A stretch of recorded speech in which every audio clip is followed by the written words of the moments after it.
Dengan mempertimbangkan aspek kesehatan, aspek ekonomi, dan dinamika sosial, saya memutuskan untuk melanjutkan penerapan PPKM level 4 dari tanggal 26 Juli sampai dengan 2 Agustus 2021.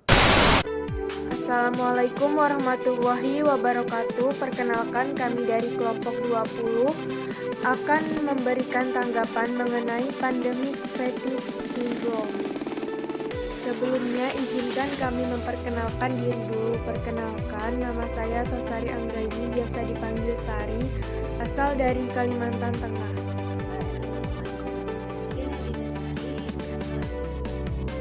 Assalamualaikum warahmatullahi wabarakatuh. Perkenalkan, nama saya Ahmad Supriyanto, asli Madura. Nama saya Salma Nadira, asal Mojokerto. Perkenalkan, nama saya Lingga Raditya Hanan, asal Jombang. Assalamualaikum warahmatullahi wabarakatuh. Perkenalkan, nama saya Muhammad Bayhaqi, asal dari Sidoarjo.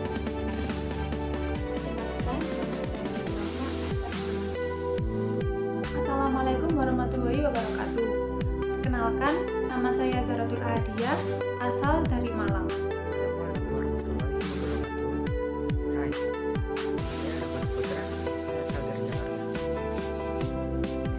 Assalamualaikum warahmatullahi wabarakatuh. Perkenalkan, nama saya Fauzan Yasir, asal dari Medan, Sumatera Utara. Perkenalkan, saya Nina Mardia, asal Mojokerto. Saya Bagus Prabowo, asal dari Batam. Perkenalkan, nama saya Ahmad Iksan Abdulaziz. Saya asal dari Assalamualaikum warahmatullahi wabarakatuh. Perkenalkan, nama saya Najida Adisa, asal saya dari Kalimantan. Warahmatullahi wabarakatuh. Perkenalkan, nama saya Dewasa Indra Farid. Saya Assalamualaikum warahmatullahi wabarakatuh. Perkenalkan, nama saya Muhammad Abdul Rokim dan asal saya dari Mojokerto. Malaysia telah mencetak rekor nilai tertinggi jumlah COVID-19 sebanyak 6 kali dalam 9 hari berturut-turut dengan jumlah 6.000 orang.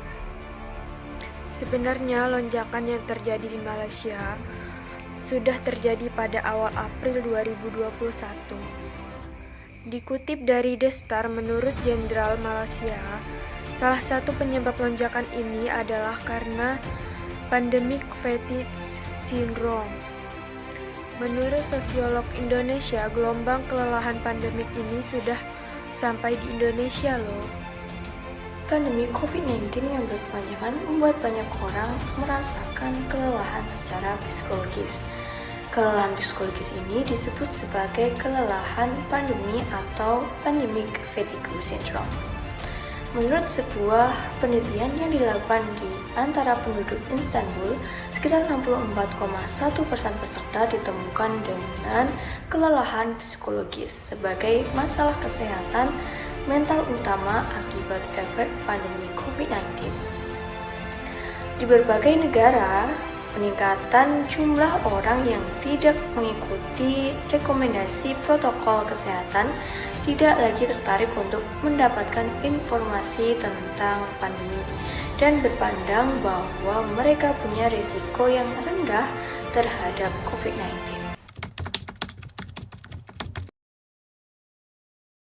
Apa itu pandemic fatigue? Dilansir dari WHO, pandemic fatigue atau kelelahan pandemi merupakan kehilangan motivasi untuk mengikuti perilaku yang disarankan untuk melindungi diri mereka sendiri dan orang lain dari virus. Kelelahan ini muncul secara bertahap dari waktu ke waktu dan dipengaruhi oleh sejumlah emosi, pengalaman, dan persepsi seseorang. Menurut WHO, penurunan motivasi sebenarnya memang wajar terjadi ketika kondisi tidak kunjung membaik untuk waktu yang lama. Orang-orang bisa saja mulai jenuh untuk menerapkan gaya hidup baru dan berujung pada pandemi fatigue.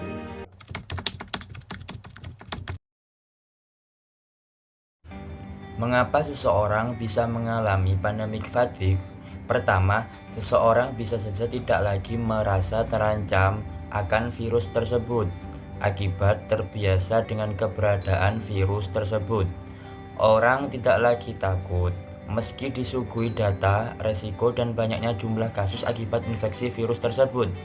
Di sisi lain, lockdown dan pembatasan yang ditetapkan juga membuat seseorang merasa dirugikan dari waktu ke waktu. Untuk sebagian orang, konsekuensi serta biaya yang diperlukan untuk bertahan hidup dalam masa normal baru ini dirasa lebih besar dibanding resiko terakibat virus. Kedua, dorongan dan kebebasan untuk menentukan nasib sendiri tumbuh dalam diri seorang akibat pembatasan yang terus-menerus dalam waktu yang lama. Hal ini dapat menimbulkan ketidaknyamanan dalam kehidupan sehari-hari. Ketiga, orang mungkin terbiasa dengan pandemi dan ancaman yang ditimbulkannya. Hal ini dapat menimbulkan perasaan berpuas diri. Faktor psikologis memainkan peran penting selama pandemi apapun. Hal ini disebabkan oleh peningkatan kasus virus corona yang signifikan dari hari ke hari. Stres di antara orang-orang meningkat. Selain itu, faktor-faktor seperti kehilangan orang-orang yang mereka cintai, krisis keuangan, pembatasan perjalanan, penutupan tempat kerja dan sekolah, serta isolasi mandiri telah berkontribusi banyak pada masalah psikologis, sehingga meningkatkan masalah pada kesehatan mental. Faktor-faktor seperti usia, kondisi fisik, status mental, dan jenis kelamin mempengaruhi pengalaman kelelahan seseorang. Faktor lain karena stres yang berlebihan, olahraga, atau reaksi patologis apapun.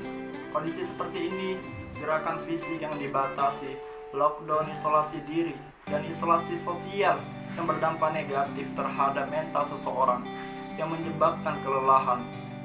Mengutip Borski, studi lain menyoroti bahwa perubahan dalam praktik norma seperti menghindari tempat kerumunan, menjaga jarak secara fisik, stres karena mencuci tangan sepanjang waktu, dan peningkatan informasi tentang penularan virus melalui media juga meningkatkan pandemic fatigue.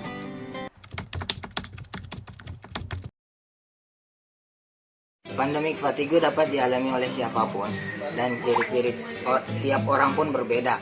Ada beberapa ciri yang dirasakan bila kamu mengalami pandemic fatigue. Ciri tersebut bisa dilihat secara fisik dan mental.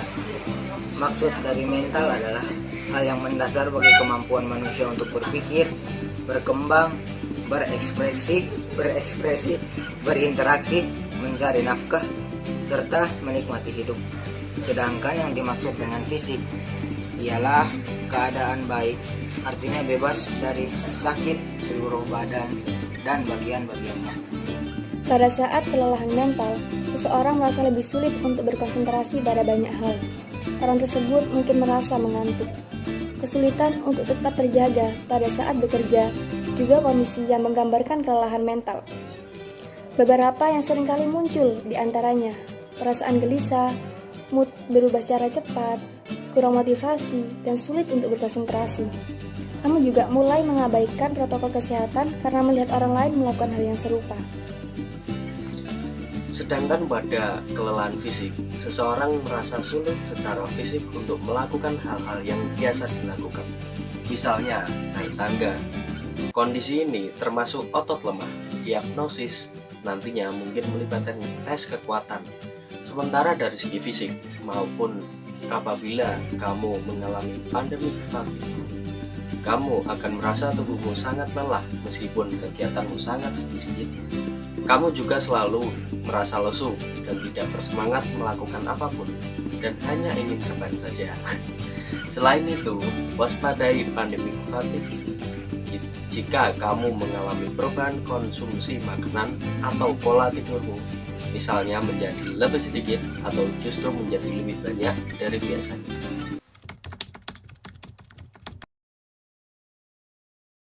Gejala yang ditimbulkan salah satunya adalah mulai mengabaikan untuk memakai masker dan juga menjaga jarak. Kondisi ini menggoda siapapun untuk menyerah berdisiplin dan menganggap semua hal menakutkan sebagai tidak ada sama sekali. Lantas, apa pilihan kita? Terbawa arus pengabaikan atau menguatkan diri kembali untuk tetap disiplin menerapkan protokol kesehatan? Sebuah riset berdasarkan informasi yang disadur dari The Conversation menyebutkan beberapa hal sebagai berikut. Mengapa orang tidak lagi menjalankan protokol kesehatan? Satu penjelasan kenapa orang tidak lagi melakukan protokol pencegahan terletak pada dua faktor dari perilaku kesehatan. Yang pertama yakni tingkat kerawanan yang dipahami. Seberapa mungkin Anda tertular penyakit ini? Dua yakni tingkat keparahan yang dialami. Kalau Anda tertular, apakah seberapa parah? Soal pemahaman kerawanan, situs Kawal COVID-19 memberi ilustrasi tentang sebaran orang yang terpapar COVID-19. Mungkin hanya ada sebagian kecil di wilayah tertentu atau bahkan tidak ada orang yang dikenal masyarakat. Jadi, walaupun angka nasionalnya tinggi, kondisi di atas bisa mengurangi pemahaman masyarakat tentang tingkat kerawanan COVID-19. Di sisi lain, masyarakat yang hanya melihat angka kematian akibat COVID-19 atau metode perawatan yang membaik bisa mengurangi pemahaman masyarakat tentang tingkat keparahan COVID-19. Orang melihat tren seperti ini dan terlena pada kepercayaan bahwa mereka cukup sehat untuk melawan COVID-19 atau merasa bahwa walaupun sakit pasti akan sembuh. Toh pikir mereka pandemik sudah berjalan cukup lama dan saya masih sehat sampai sekarang. Saat pemerintah memutuskan untuk membuka tempat hiburan, restoran, tempat perbelanjaan atau tempat-tempat yang lain, kita mungkin melihat ini sebagai sinyal bahwa tempat-tempat ini sudah aman untuk dikunjungi. Begitu juga saat kita melihat orang bersosialisasi tanpa masker dan tidak melakukan penjagaan jarak, ini terlihat normal, sehingga mungkin membuat kita lupa melakukan protokol kesehatan. Merasa terisolasi dan kesepian. Aturan untuk menjaga jarak dinilai telah meningkatkan rasa isolasi sosial dan kesepian bagi beberapa orang, terutama mereka yang berusia lanjut dan yang tinggal sendiri. Manusia secara alami adalah makhluk sosial, karenanya isolasi sosial bisa menjadi beban. Hal ini bisa berujung pada berbagai masalah kesehatan, termasuk darah tinggi dan kesulitan tidur. Orang-orang mungkin saja bisa berhenti berkumpul dengan teman-temannya selama beberapa bulan, tetapi untuk melakukannya dalam waktu berkepanjangan akan sulit. Kebanyakan orang akan merasakan dampak buruk karena tidak adanya interaksi sosial dalam waktu lama ini.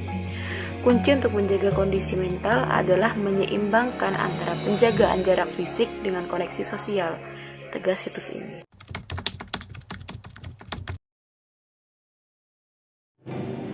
Delapan tips bagaimana menghadapi pandemik fatigue syndrome. Yang pertama, menyadari kondisi Anda. Beberapa orang, mungkin termasuk Anda, menganggap bisa melakukan banyak hal saat di rumah. Lalu, Anda membuat lebih banyak rencana untuk melakukan ini dan itu. Sayangnya, Anda hanya bisa melakukan sebagian dan membuat beberapa rencana lain menjadi sebatas rencana. Terima kenyataan tersebut. Menyesal bahwa Anda tidak bisa melakukan semuanya hanya akan membuat Anda semakin stres dan tertekan. Lakukanlah hal yang benar-benar bisa Anda lakukan selama di rumah. 2. Buat rutinitas yang mirip dengan sebelum pandemi. Lakukanlah hal kecil yang mungkin bisa mengingatkan Anda pada masa sebelum pandemi. Anda bisa tetap berpakaian rapi saat bekerja dari rumah dengan kemeja dan celana panjang. Jangan lupakan momen berpamitan dengan keluarga setiap pagi. Buat juga rencana dengan orang tersayang setelah Anda menyelesaikan pekerjaan pada hari itu. Misalnya, makan malam atau menonton film bersama di rumah. Tetap buat akhir pekan layaknya sebuah akhir pekan yang Anda habiskan bersama dengan keluarga. 3. Buat gaya liburan sendiri dengan keluarga. Masih banyak orang yang enggan untuk berlibur ke tempat-tempat wisata untuk menghindari penyebaran virus. Namun, tidak menutup kemungkinan Anda mendapat suasana liburan di rumah. Jauhkan dulu segala pekerjaan, gadget, dan pekerjaan-pekerjaan rumah lainnya. Lalu, mulailah bangkitkan jiwa berlibur Anda. Lakukan aktivitas menyenangkan bersama keluarga, seperti berjalan-jalan atau bersepeda di sekitar rumah. Anda pun bisa beraktivitas di rumah, seperti membaca buku, merakit mainan, atau melakukan movie marathon bersama keluarga. Pastikan aktivitas yang dilakukan ini berbeda dengan aktivitas harian untuk mencegah kebosanan. 4. Tetap dapatkan istirahat yang cukup. Alih-alih mencari hiburan di media sosial hingga larut malam, sebaiknya Anda istirahatkan tubuh untuk menjaga kesegaran. Tidur cukup merupakan langkah menurunkan stres akibat banyak hal. Ada baiknya Anda mulai mengatur waktu tidur. Anda disarankan untuk mendapat tidur minimal 8 jam sehari. Meskipun mungkin sulit untuk mendapatkan motivasi, menjaga kesehatan dan meningkatkan daya tahan tubuh tetap penting dilakukan. Salah satunya bisa dengan melakukan olahraga secara rutin. Tidak hanya menyehatkan tubuh, olahraga pun dapat memperbaiki suasana hati. Kelima, berkonsultasi dengan dokter. Jika dibutuhkan, hubungi dokter spesialis untuk mendapatkan saran terbaik supaya terhindar dari pandemi. Kondisi ini bisa menimpa siapa saja, dan ada baiknya segera melakukan langkah pencegahan agar tidak bertambah buruk. 6. Belajar menerima. Situasi pandemi COVID-19 yang serba tidak pasti dapat menimbulkan berbagai emosi. Menolak dan mengabaikannya tentu tidak membuat emosi tersebut hilang. Sebaliknya, belajarlah untuk mengakui dan menerima apapun yang tengah dirasakan. Kemudian, fokus pada pikiran dan energi untuk merasa lebih baik. Nomor 7, self-talk yang positif. Terkadang ketakutan dan kecemasan membuat pikiran seseorang memunculkan skenario yang buruk. Pikiran bagaimana jika selalu melintas dan terasa semakin mengganggu. Cobalah menggantinya dengan pikiran yang lebih realistis. Misalnya, ketakutan akan tertular COVID-19 diganti dengan bagaimana caranya untuk tetap sehat dan terlindungi. Nomor 8, batasi baca berita. Mengikuti perkembangan terbaru mengenai pandemi COVID-19 memang penting. Namun, terlalu banyak asupan berita negatif pun dapat membebani seseorang dengan emosi negatif. Cobalah untuk beristirahat sejenak dari media sosial dan membatasi konsumsi berita. Misal menjadi sekali sehari selama 1 jam atau kurang.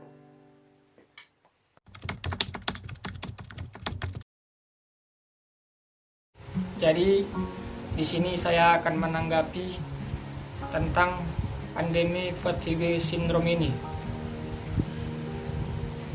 Memang di masa pandemi pastinya kita semua merasa pusing karena hidup menjadi tidak bebas dan aktivitas sehari-hari terganggu. Belum lagi kita lihat aturan pemerintah tentang PPKM ini membuat kita menjadi terbebani. Di satu sisi kita harus memenuhi kebutuhan hidup, namun di sisi lain kita juga harus menaati protokol kesehatan yang telah diatur oleh pemerintah. Sehingga muncullah penyakit pandemi fatigue syndrome ini. Maka dari itu, marilah kita timbulkan semangat dalam melawan isi COVID-19 ini dengan cara mematuhi protokol kesehatan yang dianjurkan pemerintah sebagaimana ketentuannya. Memang sama-sama kita ketahui terkadang peraturan dari pemerintah itu tidak masuk akal dan sangat membebani kita dalam kegiatan sehari-hari. Namun itulah yang harus kita jalani dan syukuri.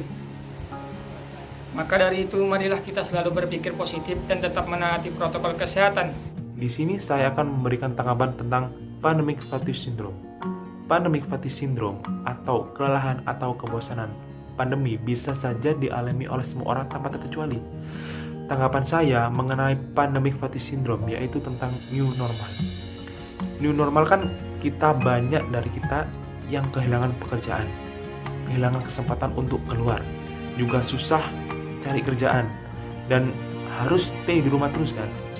Nah, maka dari itu diharapkan kepada masyarakat untuk tidak kehilangan ide dalam melakukan kegiatan sehari-hari seperti bekerja, belajar, dan melakukan hobinya masing-masing di rumah. Dan diharapkan kepada seluruh pihak, pemerintah, baik dalam pusat maupun daerah, tak henti-hentinya mensosialisasikan pentingnya protokol kesehatan dengan 3M, yaitu memakai masker, mencuci tangan, dan menjaga jarak. Sebagai informasi saja, menurut WHO, pandemic fatigue adalah hal yang wajar dialami oleh semua orang tanpa terkecuali. Meski begitu, kita diharapkan tetap harus mengikuti protokol-protokol kesehatan untuk membantu menurunkan infeksi COVID-19 dan juga perlu menemukan cara yang efektif untuk menjaga kesehatan mental. Pandemic fatigue, menurut saya itu adalah penyakit yang berbahaya. Mengapa? Karena penyakit itu menjadi dua faktor, yaitu adalah faktor disadari dan juga faktor tidak disadari. Faktor disadari adalah faktor yang penyakit ini bisa kita sadari karena kita sudah tahu. Tapi faktor yang lain atau faktor yang tidak disadari adalah kita tidak menyadari bahwa kita telah terpapar. Apa maksudnya itu? Kita tahu bahwa pandemi fatigue itu ada, tapi kita tidak menyadari bahwa kita juga sudah kelelahan terhadap pandemi, sehingga kita menganggap prokes itu tidak penting. Nah, penyakit ini bisa sangat berbahaya karena jika kita tidak menyadarinya, kita bisa terpapar oleh penyakit COVID-19 karena kita telah kelelahan terhadap pandemi. Nah, maka dari itu, mulailah sadar dan jauhi. Seperti video yang sudah diterangkan sebelumnya, kita harus memahami gejala-gejala itu agar kita bisa lebih waspada terhadap pandemic fatigue tersebut. Karena jika kita telah terpapar COVID-19 sekali, itu tidak akan bisa seperti itu. Di tengah pandemi ini, kita semua saling berjuang. Berjuang untuk hidup, berjuang untuk saling menguatkan, berjuang untuk mempertahankan eksistensi kita sebagai generasi bangsa yang akan harum di masanya. Pandemi bukan menjadi halangan untuk tidak belajar. Pandemi bukan menjadi alasan untuk tidak berkembang. Justru di era pandemi ini kita seharusnya bisa berkembang dan mengetahui soft skill kita. Indonesia membutuhkan pemuda yang berkembang dan juga berkarya. Bahkan jikalau esok umur kita sudah tidak ada, maka karya kita akan terus abadi. Tetap semangat karena kita adalah generasi yang siap untuk menghadapi bonus demografi. Dan jangan lupa untuk selalu berpikir positif dan saling bersyukur, karena kesehatan tidak dapat kita beli, namun kesehatan adalah tabungan yang sangat berharga dan harus kita jaga. Stay safe ya teman-teman, dan jangan lupa untuk terus semangat. Saya mewakili kelompok 20 mengucapkan terima kasih. Wassalamualaikum warahmatullahi wabarakatuh.